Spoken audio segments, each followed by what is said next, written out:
Okay, well, we're going to start this class. Okay.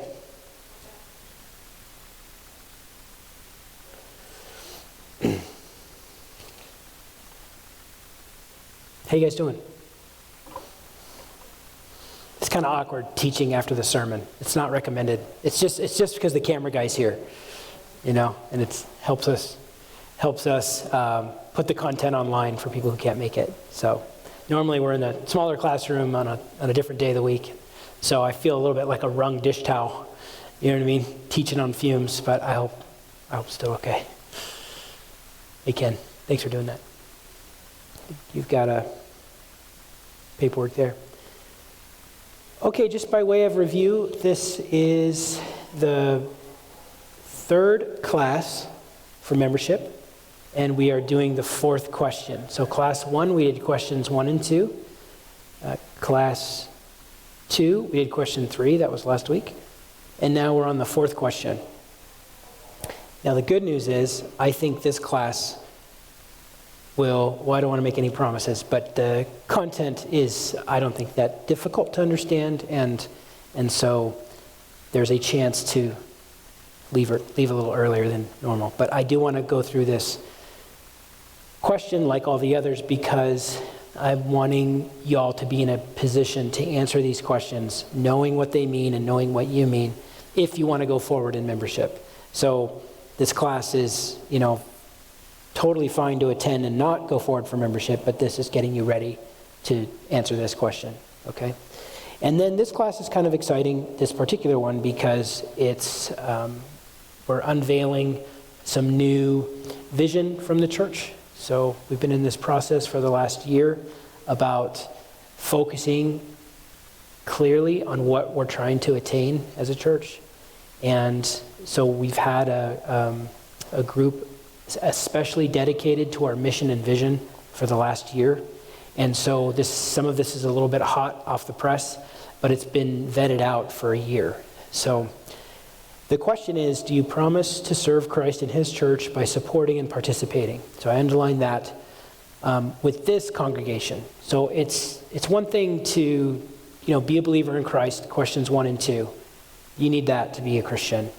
And then question 3 was to live as becomes a follower of Christ. And now we're getting a little more practical. Like, how does Christian life, how do I do that here in this church? What are the expectations? What are you guys trying to do? And so we never want to be bossy or legalistic or like finger in your face. But I think it's important to align with a vision. Like there's a flag in the ground, kind of like this is what we're going for. And so that's good for people. Not everybody is used to that. Sometimes as church I just come and then I go and that's it. But what are we actually trying to do?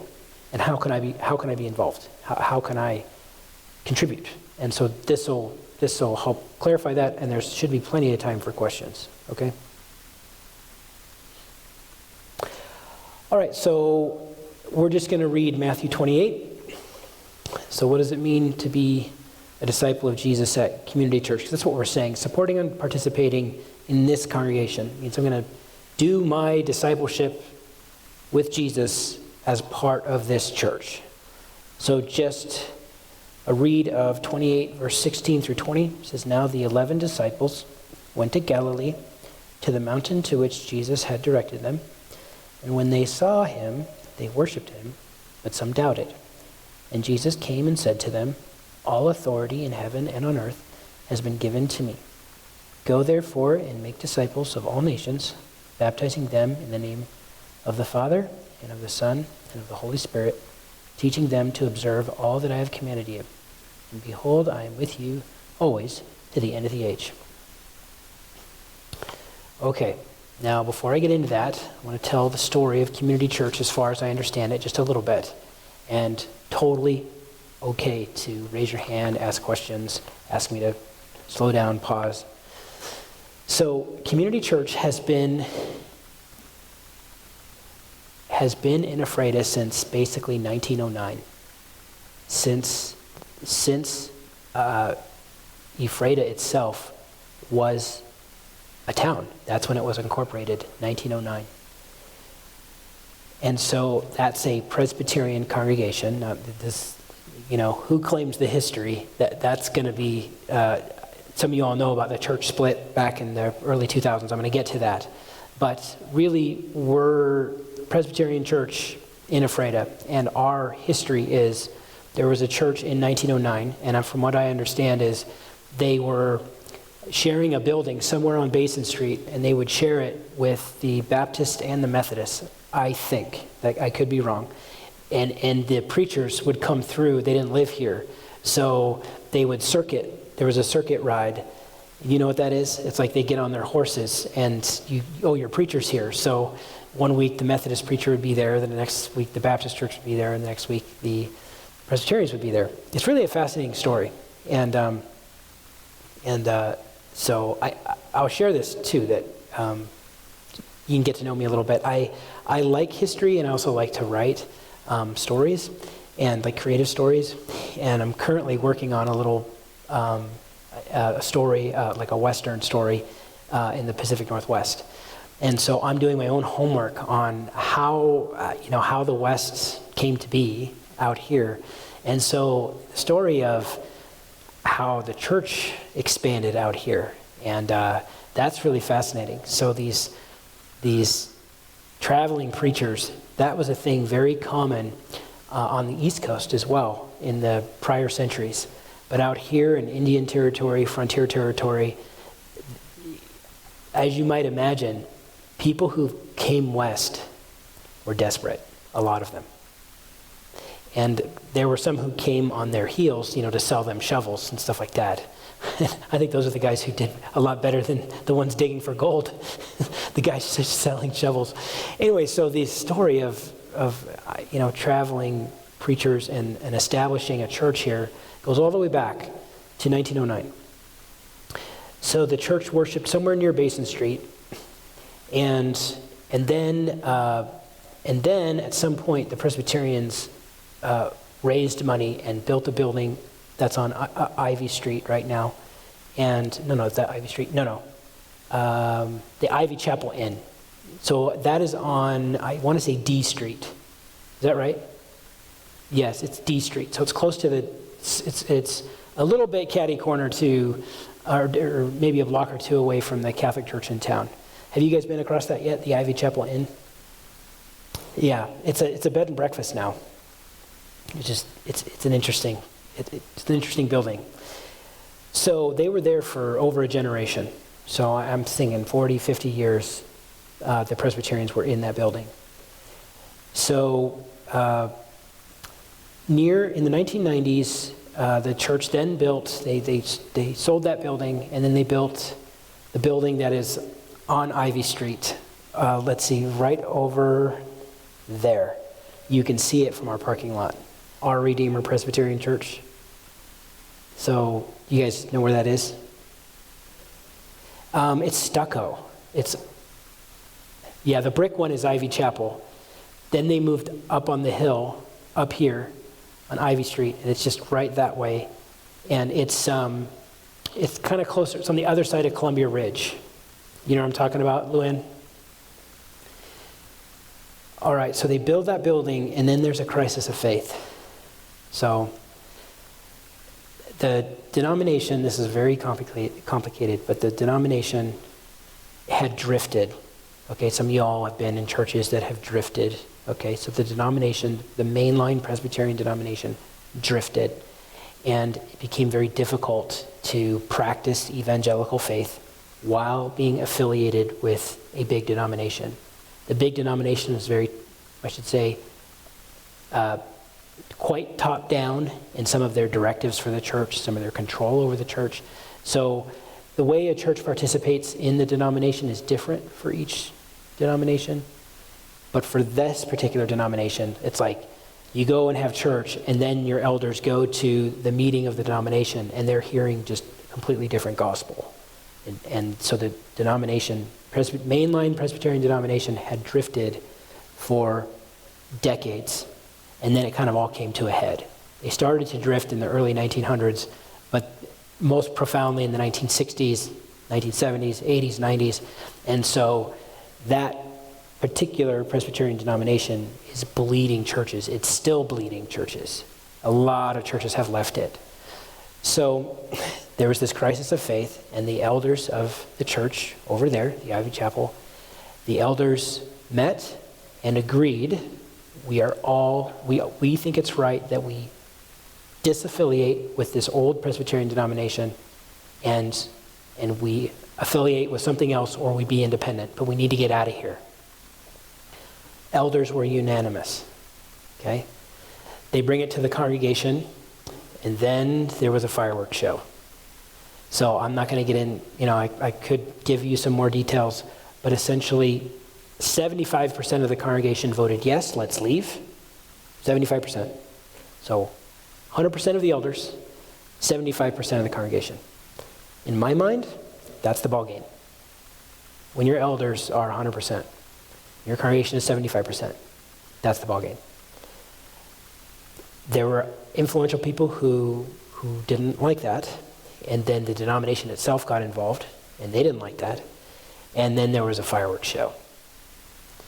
And so some people stayed over there, and the majority came to worship first at the Ephrata Community Center, the ECC, and then at New Life Christian for 4 or 5 years, and then they built this building.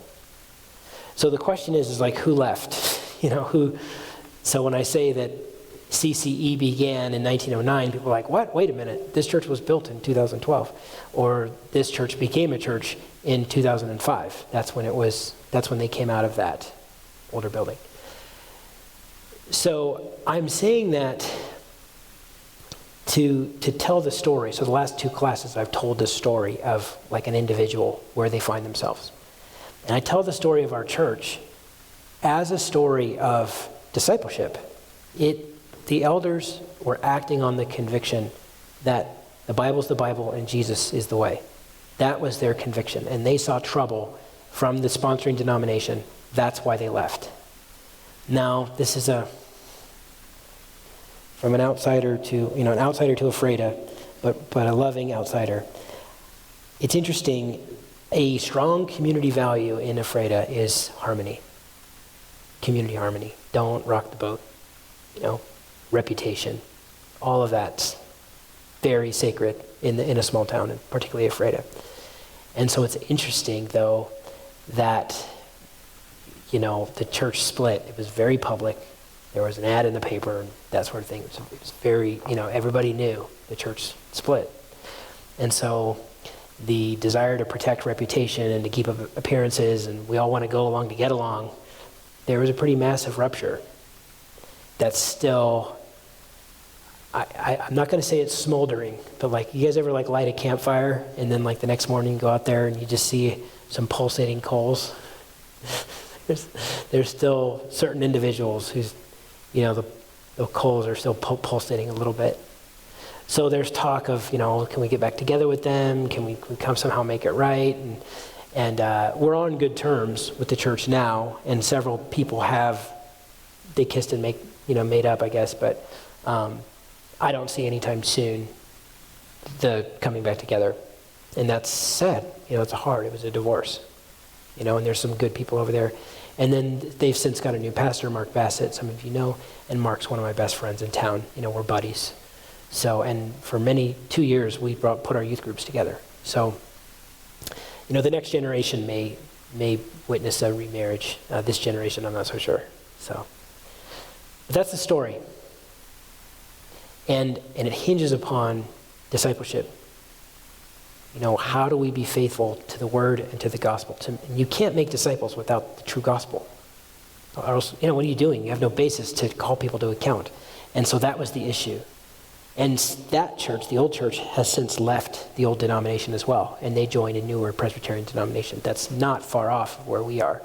So it's interesting that they did that. But so there's no longer a Presbyterian church in town that's affiliated with the old denomination that I'm talking about. There's us, we are Evangelical Presbyterian. There's them, which are, anyway, I'm not going to, ECO they're called. But anyway, so the point is, is that faithful people throughout the history of our church passed on to us the steady proclamation of the gospel, sometimes at high personal cost. And so the church has continued. So our church depends upon a total commitment to the gospel. That's the point. And so each generation, we have to make a decision. What's the mission? Is it just to have church? What exactly is the mission? And so throughout history, the legacy of this church, it's like a tested, you got to test every generation. What's the mission? Like, renew the commitment. What's the mission? It is to make disciples. That's why I read Matthew 28. Okay, so any questions about the history of Community Church? That's a bit of what you're signing up as a member to be a part of. Do you all remember when that hit the papers back then? Remember that, Howard? Yeah, 2005. Were you guys it? Yeah.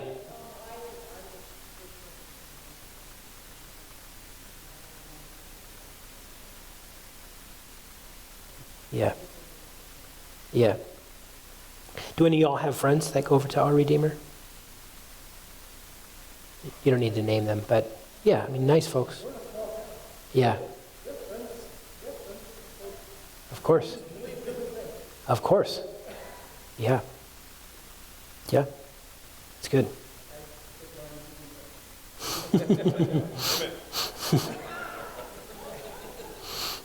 Medium rare is good. Is medium rare with the cool center or is it a warm center? It's not too single. I've been into lamb, so I was gifted, I mentioned lambs in the sermon, I was gifted 2 lambs this season, and I had to help with everything. So from living to cut and wrapping, I was involved. And, oh my, they're delicious. So good. But anyway, okay. Well, all right, so that's the history. Okay, so what are we doing here? What are we about? All right. So I don't know if you've seen this before, but churches a lot of times have what's our mission, what's our vision, what's our 5 core values, what are our pillars, what are our things, and it's like when we went through this vision process, we had a coach that does this for churches. He's in his mid-70s. No, he's early 70s. Really brilliant. He's done this. He can do this with his eyes closed, and he just says we're flooded with these sorts of churches have all these slick websites and slogans and, go through a training, go through a teaching, and it just is a little exhausting. And for me, 20 years, a churchman, 20 years, 22 years, 23 years, I've just been in churches and big churches. Most of my experience is in big churches, bigger than this even. So, and I just feel like I've seen, all the tricks and whistles and gimmicks and core values and training and you know what I mean? And it just makes me tired and dizzy. What I appreciate about the process we went through, he stripped it all down to the Bible and just said, okay, we don't need to decide on our mission. The mission has been given to us. Make disciples. That's it. Now the vision that drives the mission is, the end goal. When disciples are made, the end goal is described for us in the book of Revelation, where some from every tribe, every tongue, every language, every nation, the call of discipleship has reached them, and then we all gather as a family, and we say in Revelation 5:13, to him who sits on the throne and unto the Lamb be blessing and honor and glory and might forever and ever, King of kings, Lord of lords. Evangelism exists, discipleship exists, because worship is not yet perfectly complete, because the family's not all there. And this kind of helps us understand that, some big churches especially, it's like numbers, what are the numbers? How many people? You ever heard that? It's like numbers, always watching the numbers. It's not about numbers, it's about names.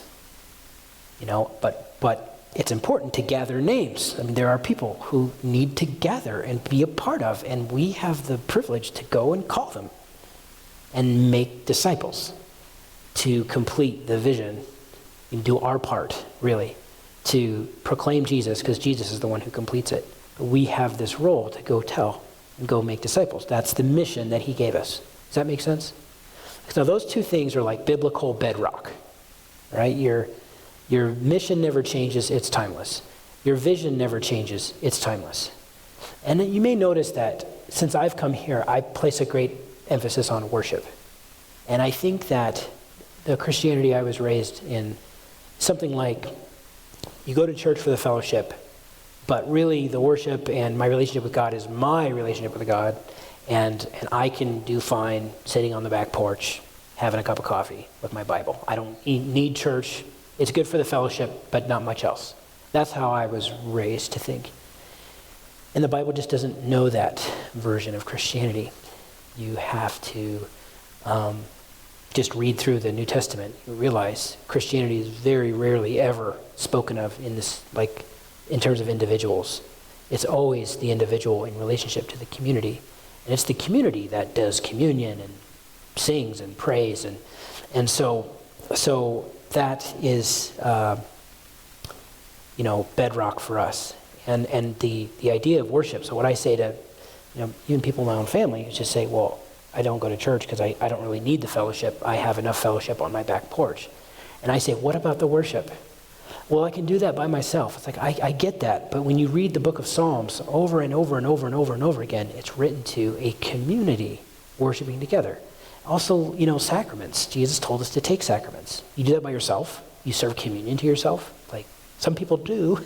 It's a little weird, So my view is that, and this is off the page here, but just so you know, my way of thinking is, if worship is as pure and beautiful and biblical as can be, if we are honestly pursuing God and facing him and honoring him, everything else will fall into place.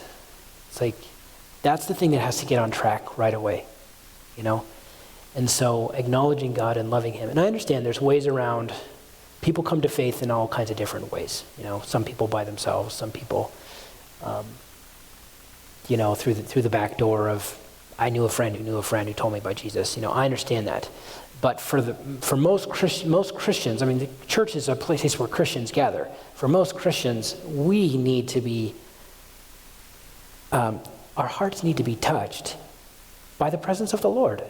And I believe that happens best in worship, and most regularly in worship. It does happen on our own, but in worship, you come and you hear and you ah and you ooh a little bit. And I hope that it's that way, that God shows up. That's part of the deal. It's like, Lord, we're trying to do our part here, but really you're the one who has to make it go. Like, you're the one who has to be that extra special something, because I'm not the show, and the kids are not the show, and the musicians are not the show. Really, there has to be this extra special something where, like, I pray that when people come in here, they're like, you know what, what was that? That was the presence of the Lord manifesting himself in the praises of his people. The Bible says God dwells in the praises of his people. And so that's my emphasis, mostly. There's other things to say as well. But okay, so the vision is worship. The mission is to make disciples who worship. Now the strategy is, I could see people making a different strategy that still works and makes sense. This is from our coach, Mr. Ken Pretty is his name. And so we're still kind of at 30,000 feet as to how we do discipleship at Community Church. I'm like laying a foundation, okay? We're getting a little closer to the ground here, all right? So outreach is you build friendships. You build friendships in the community. You do things so that you're around and you're in the community. You're building these relationships, particularly those outside the church. Outreach. And yes, you can reach out and invite someone in, yes. But we just need to be around. We need to be, around the schools, around the PUD, around the courthouse, at the bookery. And we have these, relationships with people in our community so that evangelism is not just a complete cold call. You guys know what a cold call is, like in sales? Cold call is, I just have a number. I'm just going to try to sell cold. And it's not a cold call. It's we're around, we're a blessing, we're almost like building respect and credibility in the community so that, when the school picks up the phone and they need help, we have people who can help, and maybe there's a chance for the gospel to be shared in that specifically. But that first line of strategy is just to build that relationship, okay? And then you can see that, I'm not going to read through it in detail, but you see then the next step would be evangelism, and that's where we train to share the gospel personally. That's a sharing of the gospel. Evangelism is a full gospel presentation, and it can be as simple as Christ died according to the scriptures, he was raised according to the scriptures. That's enough, but that's it. And it can be more elaborate than that, obviously. But we want to train people and challenge one another and pray for one another so that we have the boldness that the Bible talks about to be able to share this with people who don't know Jesus. We're called to evangelize. You can't make a disciple without evangelizing them. Like you've got to hear about Jesus at some point. So outreach and evangelism, they go together, but you can't just stay outreach, do-gooder. We can't just be community do-gooders. At some point, there's an invitation. That's evangelism. And then discipleship is really learning to obey. So that's the thing, when you hear about discipleship, what does that mean? And I want to go back to the first page and just say that disciples are not spiritual elites.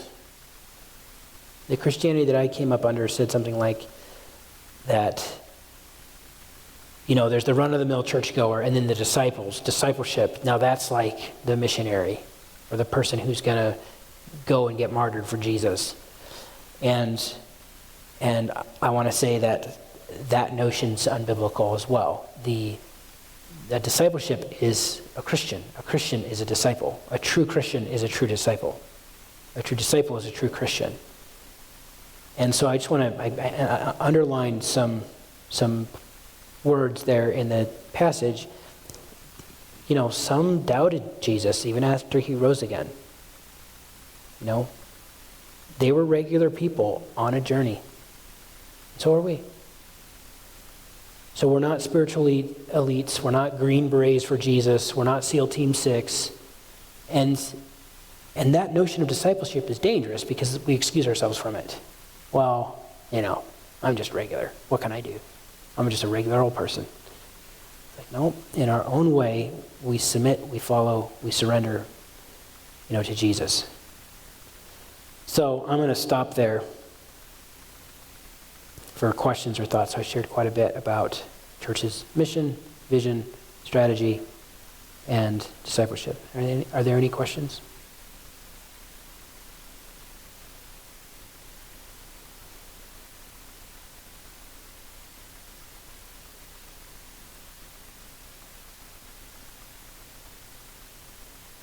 Okay, keep pushing. So notice that disciples, they worship and they doubt, but they go. Disciples are made. They're made. You have to make them. And they make others. Now, how long did that take Moses to be ready? He wanted to be out of there.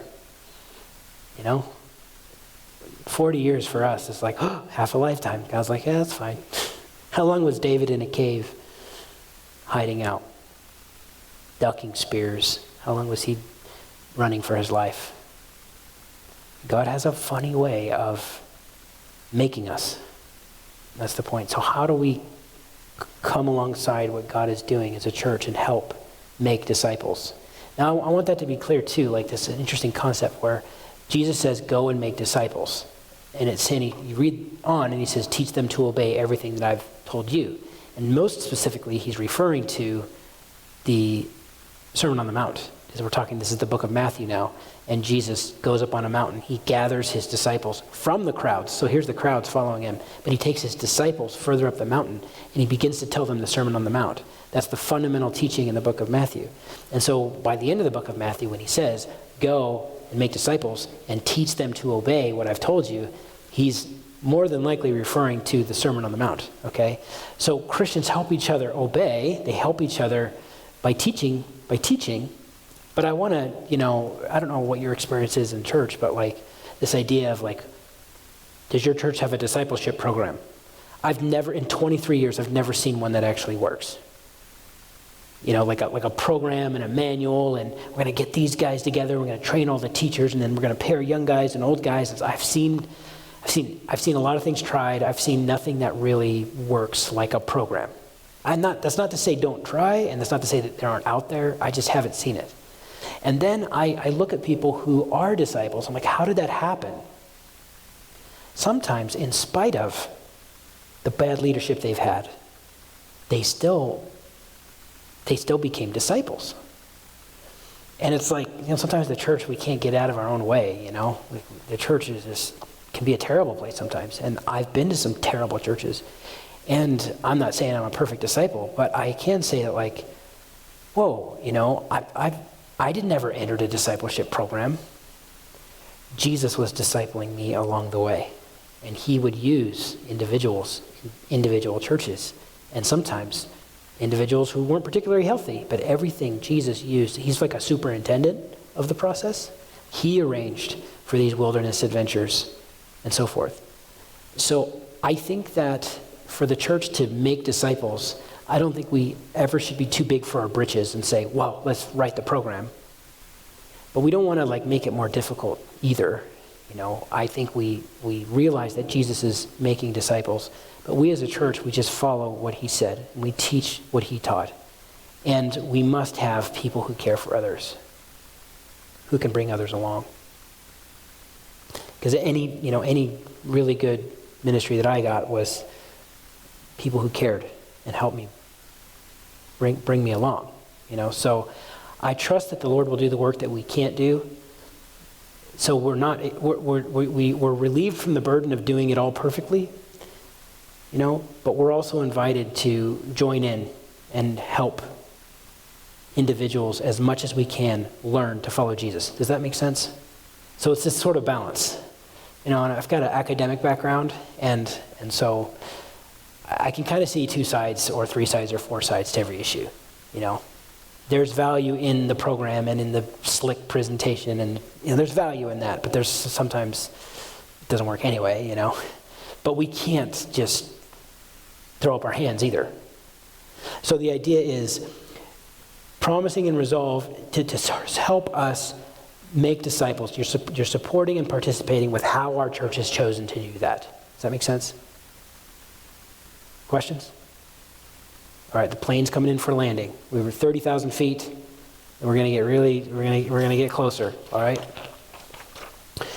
All right. The three mountains of our ministry. Why did we say mountains? I don't know. I like mountains, but this is what our vision team has decided.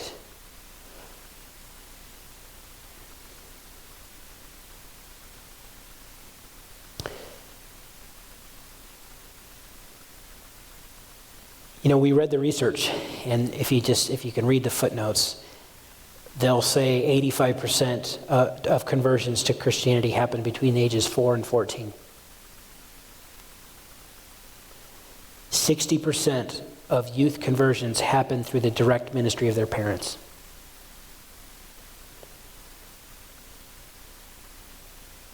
Children aged 5 to 13 have a 32%, a 1 in 3 chance of accepting Christ. But over the age of 14, only 14%. Basically, it cuts in half. 19 and over, 6%. See what the research is pointing to?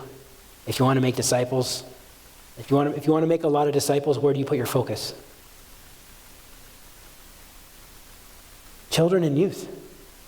That's not to dismiss the older folks, but it's just like we all are called and charged as a church to help the effort for children and youth any way we can. And some people don't, that's not my gift. I don't want to go wrestle toddlers or anything, but there's still ways of helping.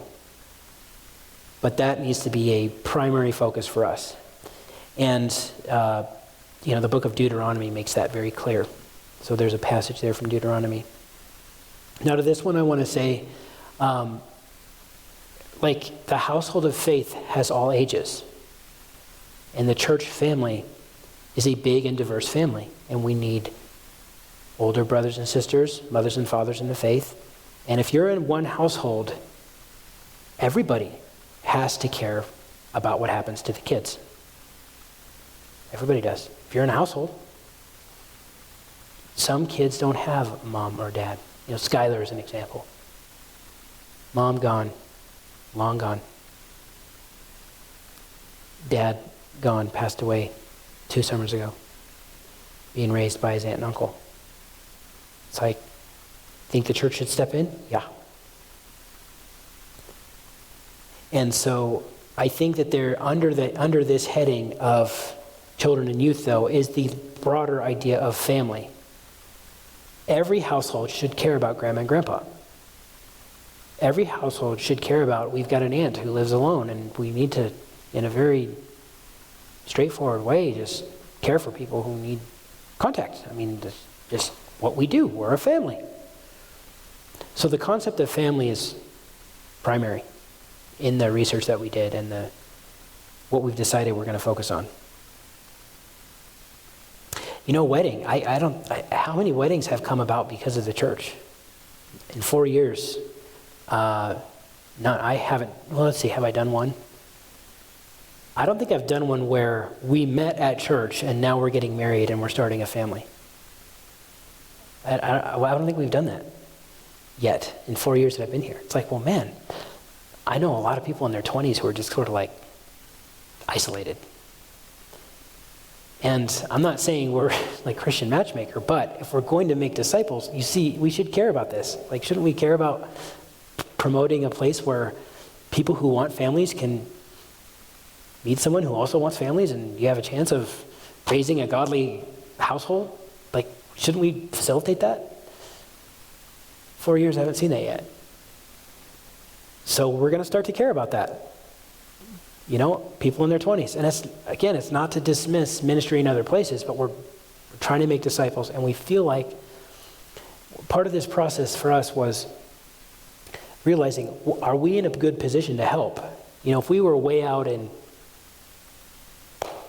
Wilson Creek and there was no one there between the ages of 20 and 30 because they'd gone to school or whatever, I'm not saying that's the population of Wilson Creek, but I am saying that we're in a community, though, and we're connected with, and several people in their own families have people who are in their 20s and 30s. It's like, well, we have people like that around.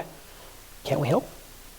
We've got several people in who want to walk with young people, who are good at walking with young people, you know, educators and people who are interested in young people. We have a lot of resources we think we can help in that project. So it's not, this may not be fit every church, but it seems to fit us, and it seems like these are resources we have. We can help. That makes sense? Okay, any thoughts on number 1? We're almost done. All right, so then the expand the ministry in and beyond the church building. So the catchphrase is welcoming outsiders in and insiders out. That's where our Sunday evening service came from. And this has happened 3 or 4 different times where we planned a service, a public service outside. Sun Basin Plaza down there, right by the Pita Pit. 2 different Easters, we planned to have Easter morning service right there. And for whatever reason, something happened and we needed to cancel. This time it was COVID. But 2 years ago, we had that planned as well. We planned to have a Good Friday service for the public in the Pita Pit. And we had approval from Pam, the owner. We're gonna canvas Basin Street, and we're gonna have a Pita Pit hangout Good Friday service. Canceled because of COVID. We just canceled we were gonna have a rah-rah evangelism worship night in the Moore Furniture parking lot. And it was going to be a Saturday night deal. We pulled together this band. The McLeans were going to help. And again, we had an ad ready to go in the paper, ready to go. And the Moore Furniture people said, yes, go, this sounds good. You know, it's like, okay, it's going to be a big kind of, you know, little music festival, a little loosey-goosey, little wild maybe, but invite everybody. We're right there on Basin Street. and basically canceled with the COVID upsurge. A few music team members got tested positive for COVID, and we thought like, this doesn't look good. Canceled that. Yeah, but we're trying. I mean, I want these things to work, but they don't always do. But we have reason to try over and over and over again. And this tells us we're on the right track. And maybe one of these times it's going to click. You know what I mean? Maybe not. So sending insiders out, both as individuals and as groups, going out to minister, going out to do outreach, going out at times to preach, and then expanding the front doors of our church, different opportunities to come into the church building. So Sunday night, a drama. Again, got canceled. Charlie Brown Christmas. It's the greatest Christmas special there ever was. It's amazing. That was scheduled. Charlie Brown Christmas for this year. Sell tickets or whatever. Invite people from the community. 4 different showings. Who doesn't want to come see kids do Charlie Brown Christmas? It was ready to go. Canceled. COVID. Expanding the front doors. And so I'm sharing this with you because this is what you're signing on to. And also if you've got ideas, you want to help with supporting and participating. This is a chance to do that. We've got a kids' Christmas program going for this Christmas, and I understand, Kent, are you guys going to swing hammers and build sets and stuff like that a little bit? It's awesome. That's the kind of thing we're talking about. Okay, the last one is spiritual growth and leader development. Now this is more discipleship. Now, I'll let you read through that, but the idea is to, when Jesus made leaders, he said, follow me. And the disciples, the fishermen, surrender, follow, and then lead. So he asked them to surrender. They had to follow him. And eventually, they would take over leadership. So my vision of discipleship is something like that. It's like a total surrender, 100% all the way. I got a cough just a sec. Excuse me. Total surrender. Follow Jesus and learn how to lead others to him. Okay? And so this is, hopefully through the sermons, through classes, through opportunities for us to learn how to surrender, learn how to follow, learn how to lead others, classes, Sunday school, that sort of thing. And more opportunities need to be created because, again, what works for some isn't going to work for others. There's not one program or just one track. But we need to identify, this is where this is the go vision and mission and strategy and the 3 mountains or whatever. Over the next year, we're going to implement this, and we need to do a better job of identifying roadways where you can do each of these 3 things. The churches big churches tend to excel at this sort of thing, where it's not go figure it out. You know what I mean? It's more like, okay, there's this track, there's this opportunity, there's this opportunity, and so when we implement it, we need to get more concrete about identifying those. So you can look forward to that in the coming year. And also if you have ideas, let us know. So two more items, and then I'm basically done, and I can answer any question you want. And if there's no questions, we can go. The first one has to do with foreign missions, okay? So foreign missions, that is overseas missions, typically are very useful in exposing us to the wider world, and often most missionaries went on a short-term trip. Most career full-time missionaries went on a short-term trip. So it's like exposure to the world of missions and this acceleration of discipleship. So we value foreign mission trips. And again, one that got canceled, 2 that got canceled this year. So in February, right before COVID, I went to Mexico to an orphanage there to scout out this trip. And short-term missions are their own problem many times. It's like Christian tourism, which we don't want to do. We want to have one mission that we're very familiar with. We go often, we have a relationship that builds and ongoing and is safe for all ages. So there's this orphanage in Mexico that we're excited about, and it fits the bill. I went there to research it, and with Randy Watkins, one of our elders, we were going to have a trip for leaders in the spring, and then a trip for youth and leaders in the summer. COVID.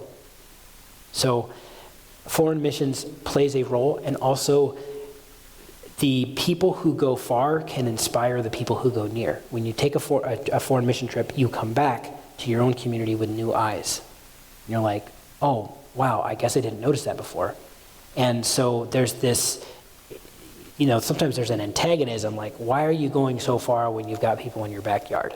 It's like, I hear that. Why are you only going in your backyard and other people who are going far look down on those? Like, we just need a culture where people go.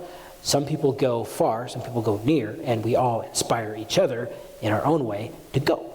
So we were wanting to cycle through all of our church leadership through a foreign mission trip and then open that up to the kids. We're just waiting for the border to open, basically. So that plays a role. The second thing I want to mention is in regard to care and pastoral care and counseling. And so a leader is going to be immobilized, and we will stay immobilized and stuck if we don't have someone helping us through obstacles and troubles that we're facing. And so we do pastoral care. I mean, anybody who's, who needs or wants counseling can come to me for like a first stop or whatever. But that doesn't scale very well. And often when someone's sick in the hospital, sometimes I can get to them, sometimes I can't, whatever, if I'm just one guy, or losing Christopher, all that kind of thing.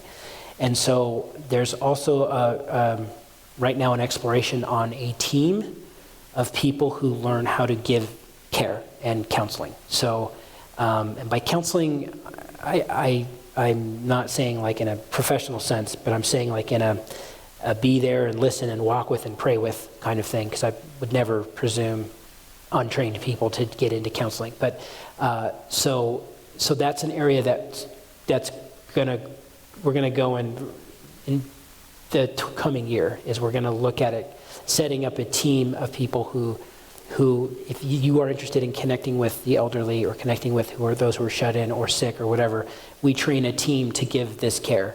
And so in the three items of youth, in-reach and outreach, and discipleship, the idea of pastoral care is not lost. Does that make sense? Like, it's a fundamental thing that we do to help people in their discipleship, is to care for them through their burdens and problems. And we're looking to expand from just me or even just the elders, and inviting a team of lay people to train up and give this care as is needed. So those are two plans that are coming in 2020. That's how we're doing discipleship at our church. And I could say more. There's material that I normally cover, but that's enough for today. Questions?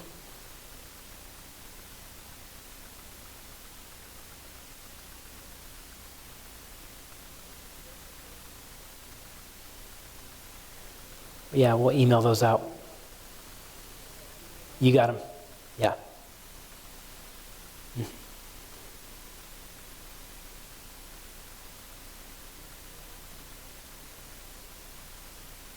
All of these will be online. Yeah. This is the class, I'm not going to get into it too much. This is the class where we typically talk about money, okay? Supporting and participating, time, treasure, and talent, okay? We talk about giving. I'm not going to get into that this time. I will get into some of it next time about giving of our resources. That's a biblical thing. And but I'm not going to belabor that just this time. But that's part of time, treasure, talent, supporting and participating. That's how the church pays its bills. You guys have been in church a long time. You know that. So.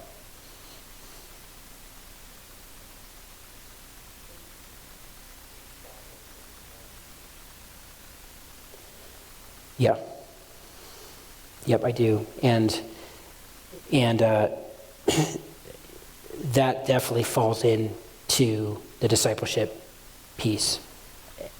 At one point in our church, we had way more active small group ministry, and we had people who were on top of it, who cared about it. It's one of those things for me that it's always been just off my plate. Like close, it's there, because we have small groups. And it's like, it's close, I see you, and there's 5 or 6 small groups, and to the leaders, I'm like, sorry, I'll get to you. It's been one of those things where I haven't been able to loop that in, and then Christopher wasn't able to as well, and so that will become one of Megan's areas of focus, as well as to revamp that and relaunch it. At one point, this church was like, everybody in church has to be in a small group. You have to be signed up. That's the way that was led before. It led to some burnout, and 5 groups kind of made it all, but it required a lot of maintenance, and so we need just a whole scale kind of rethink, and that's 2020. One of these things we're going to get to. What's that? 2021, you're right. I keep saying that. Yeah.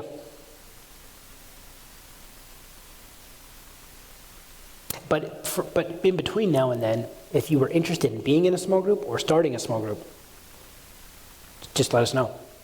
Definitely encourage that. Because it's, meeting at home is a beautiful thing, and particularly during this COVID time, it may be something an area we have to go in. So it's been done a bunch of different ways. The way it was done in the past, the pastor was in charge of all of them, basically. He was writing all of their curriculum. And so all you had leading small groups were facilitators doing the pastor's stuff. And so when I came in, I'm like, I'm just not going to be able to do that.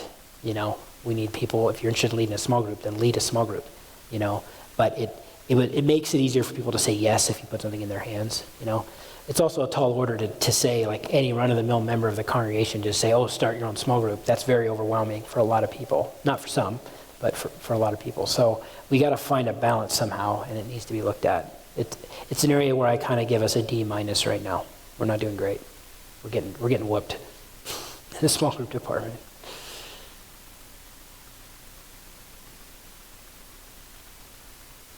Other questions? Okay. Thanks for enduring the time.